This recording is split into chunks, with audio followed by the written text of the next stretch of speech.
Hello বন্ধুরা, বেশ কয়েকদিন ধরে তোমাদের সাথে ছোট ছোট ব্লগগুলো কিন্তু শেয়ার করা হচ্ছে না। এই দেখো, অন্বেষা যে ক্লিপগুলো বানিয়ে দিয়েছিল সেটা দিয়েই কিন্তু শুরু করলাম আজকে ছোট্ট একটা ব্লগ। শ্রীনিকা, এই দেখো চোখের অবস্থা, এখনও কিন্তু ওর চোখ ঠিক হয়নি, আর এই ওষুধ কিছুতেই ও দিতে চাইছে না। আর এখন বর্তমানে তোমাদের যে ভিডিওটা আমি এখন লিপসিং করছি, তোমাদের সাথে কথা বলছি, এখন কিন্তু ও সেরে গেছে। এটা কয়েকদিন আগের ভিডিও। এই দেখো, যখনই ওষুধের ড্রপ দেখতো তখনই দৌড়াতো, তো ওকে অ্যান্টিবায়োটিক খাইয়ে খাইয়ে কমেছে। তো আমাদের বাড়িতে আগেই বলেছি যে আমরা 10 জন ফ্যামিলি মেম্বার, তো প্রত্যেকেরই কিন্তু হয়েছে। শুধু মিস গেছে আমার শ্বশুর শাশুড়ি আর আমার জায়ের। এখন কিন্তু বর্তমানে চলছে অর্ণেশার এই সমস্যাটা। তো যাই হোক, এটা একটা বাজে রকমের ভাইরাস, যেন কারোর না হয়, আমার শত্রুরা যেন না হয়, আর বিশেষ করে বাচ্চাদের তো একেবারেই না। তো বাচ্চাদের হলে ভীষণ কষ্ট পায়।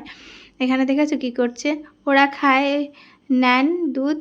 এখন তো ন্যান প্রো খায় না, এখন ন্যান গ্রো খায়।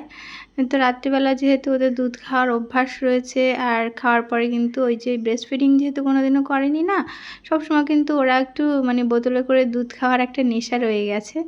দেখি কতদিন থাকে, আমার কোনো ব্যাপার নেই, সেটা 5-7 বছর অবধি যদি থাকে তাও কোনো ব্যাপার নেই। এই সমস্ত দিনগুলোই তো স্মৃতি হয়ে থাকবে, তাই না বলো? এই দেখো, মুঠো করে জোর করে দুধগুলো নিয়ে নিয়ে খাচ্ছে। তো মুখগুলো দেখে একদম আমি বলছি ছোট্ট নেন্টি ইঁদুরের মতো। তারপরে বললাম চলো হাত ধুয়ে দেই। তো হাত ধোয়ানোর কথা বললে ওরা জীবনেও আমার কাছ থেকে হাত ধোয় না, জীবনেও না।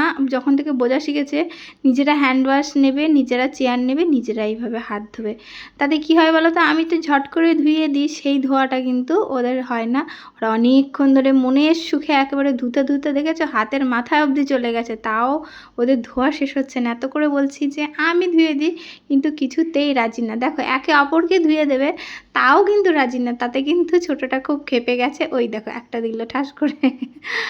তো ওদের এরকম খুনসুটি ভরা সবসময় দেখতে দেখতে আমি অভ্যস্ত হয়ে গেছি। তো রাগও হয় না, দুঃখও হয় না, এখন জানি যে এরা এরকমই করে। এরা দেখো আবার একে অপরকে কোলেও নেয়, বলে আসো কোলে আসো। এদিকে দিদির চোখে একটুখানি সমস্যা, তারপরেও কিন্তু বুনুকে কোলে নিতে চাইছে। বলছে আমার বুনু বিশাল বড় দায়িত্ব। বুনুকে বলে যে মা বাবার কোলে উঠতে চাইবে না বুনু, আমার কোলে উঠতে চাইবে, আমি তোমাকে সবসময় কোলে নেব। কিন্তু কোলে কীভাবে নেবে বলো তো? ওইভাবে বসে বসে। আসলে 2 মিনিটের বড়ই তো, যদি বেশি বড় হতো তাহলে তো কোলে নিতে পারতো। যেইটুখানি বড় সেই রকমভাবেই তো কোলে নেবে। আর এদিকে দেখো, ওর হাতে এক খামচা বোরোলিন লাগিয়েছে। এর লাগানোর কারণটা কী বলো তো? হয়তো মশাই কামড়েছে বা ছোট্ট একটু কিছু একটা হয়েছে, তার জন্য যতটা না হয়েছে তার থেকে বেশি বোরোলিন লাগিয়ে রেখেছে। আর বলছে এই ডান হাত দিয়ে নাকি ও লিখতেই পারবে না, ও বাঁ হাত দিয়ে লিখবে। আমি বলছি বাঁ হাত দিয়ে লেখা যায় নাকি কখনো? এইভাবেই চলতে থাকে।